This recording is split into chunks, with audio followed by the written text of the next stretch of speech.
So ini demikian besarnya potensi Islamic economic itu, karena tadi dari 400 perbankan syariah dari 400 miliar dan hanya satu bank, sekarang ada 273 triliun aset dan 12 bank umum syariah. Anda beruntung. Kenapa? Why? I think it's okay, yeah. It's mixed between Indonesia, because I want to stress one, if any important message for you.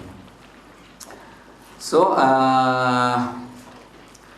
you are lucky, because when you are attending here this afternoon, you have already know about Islamic banking. Compare me, in the year of 96, I don't know anything about Islamic Islamic banking. After return from UK, I become mu'alaf, mu'alaf of Islamic economy. Okay, so this is very, I think possibly this is changed my life forever. So of course, I hope you all of you study this Islamic economy hard, and then to be an expert, to be academician of Islamic economy, and Indonesia inshallah better of economic condition. So this afternoon I will explain about strategy of sustainable development of Islamic finance. Next. I will explain on 5 sections: introduction, development of Indonesia Islamic banking, Indonesia position in amid Islamic global development, challenges and opportunities, and policy directions. Next.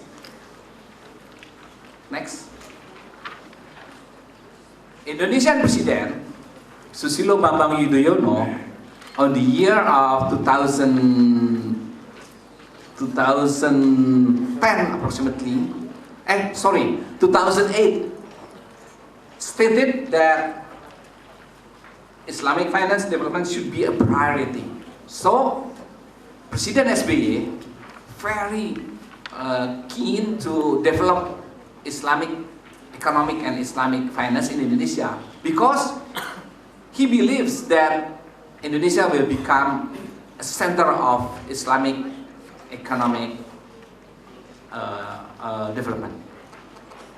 And also President Jokowi on June 2015 also stated that he will fully support of national campaign I love Sharia finance. So it means that President Jokowi will support everything to develop Islamic finance and Islamic economic in Indonesia. This is very fundamental, because our president stated that. So we have to, I think we have to, yes, bersyukur, because our president, both of them, is fully support of Islamic economics. And then, next, how about the condition now? We look at the moment, I mentioned from 2011 and up to now, the number of the number of bus Bank Umum Syariah is growing from 11 to 12. And the number of unit usaha syariah or UUS is decreased from 24 to 22. Yes, because one of them is become Bank Umum Syariah. Yeah? And the Rural Islamic Bank or BPRS is growing also. It become 162. Asset also growing. In 2011, just only 145 trillion, and now, the last June 2015, asset become total asset become 273 trillion. And also market share. Market share is possibly we have to concern because it's very small compared to the other countries such as Malaysia, such as Bahrain, such as Uni Arab Emirates. Yeah, because you know, market share is only 4% point. In the June is 4.6%. It's very small. Because if we want to make Islamic banking or Islamic finance affecting this country, it should be more than 5%. Some reference state that to be a critical mass to influence the economy, yeah, it should be market share. It should be more than 10%. So now just only 4.6%. It's very very hard work to us together to support, to boost this Islamic finance more bigger. And then we look also the third party fund, including we know about deposito, tabungan, giro is now growing from also, and also financing is also growing.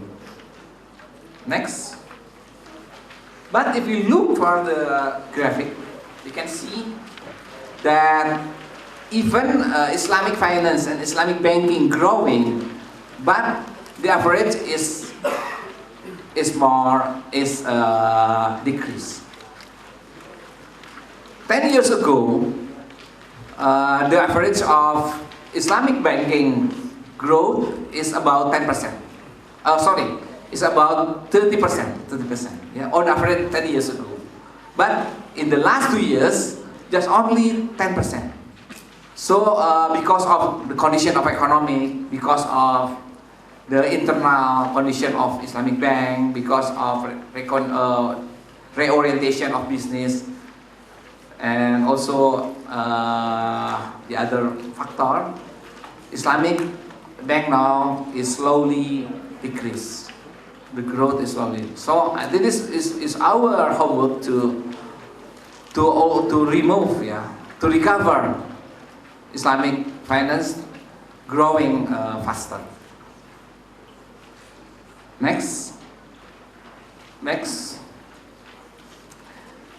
In the global conditions, Indonesia in the rank of 9 countries.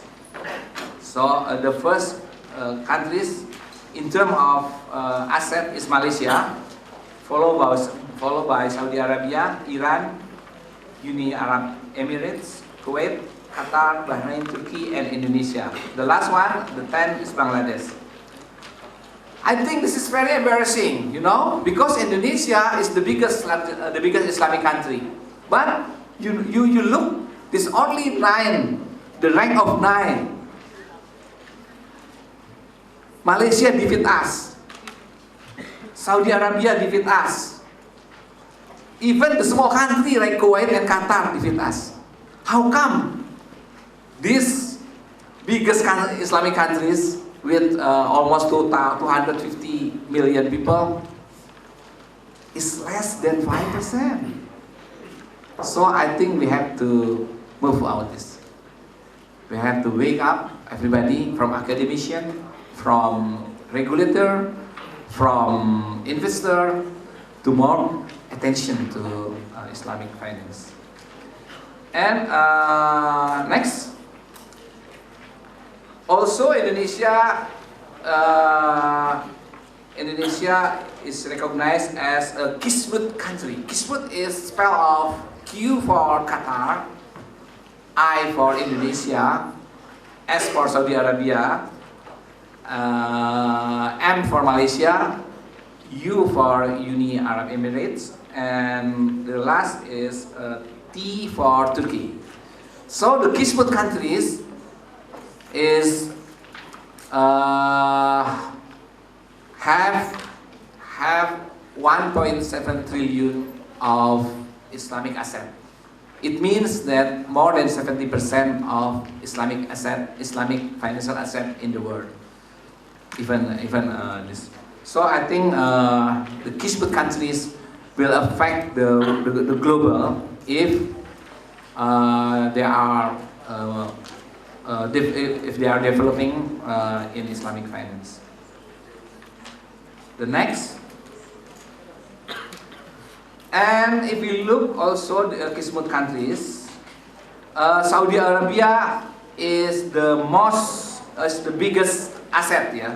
Saudi Arabia, the first one, Saudi Arabia, also UAE, the second one, Malaysia, and Indonesia, also almost the last, yeah. So, what the key point is, what is the wrong with Indonesia? We try to regulate, we try to supervise all activities in Islamic finance, but still less than 5%. So I think the answer is to be solved by all of us. We have together to develop Islamic finance, Islamic economics.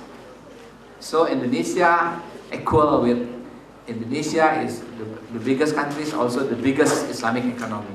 This is our hoping.